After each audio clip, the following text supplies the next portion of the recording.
बिस्मिल्लाहिर्रहमानिर्रहीम। अस्सलाम वालेकुम दोस्तों, क्या हाल चाल है, कैसे हैं? ठीक ठाक हैं जनाब। मैं हूं आप तमाम दोस्तों का मेज़बान रिज़वान हुसैन और इस वक्त मैं मुखातिब हूं जनाब झोंक टीवी से। दोस्तों, हमने एक चैनल बनाया जिसका नाम है झोंक टीवी और सराइकी वसेब का ये चैनल है, सराइकी खित्ते का ये चैनल है। और ये चैनल सराइकी वसेब की महरूमियाँ, सराइकी वसेब की सकाफ़त, सराइकी वसेब के तमाम जो भी मामलात पे बातचीत होती है, तमाम इशू पे हम आपको प्रोग्राम दिखाते हैं। और मेरी आप तमाम दोस्तों से ये गुजारिश है कि हमारे इस चैनल को लाइक करें, कमेंट्स करें और हमारे इस चैनल जनाब बहुत मेहरबानी होगी आप हमारे इस चैनल को सब्सक्राइब करेंगे जनाब, और हमारा हौसला बुलंद होगा।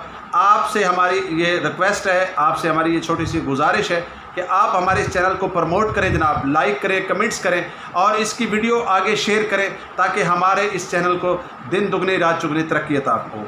बहुत मेहरबानी, शुक्रिया। अल्लाह आपको सलामत रखे। मैं उम्मीद करता हूँ कि तमाम दोस्त इस चैनल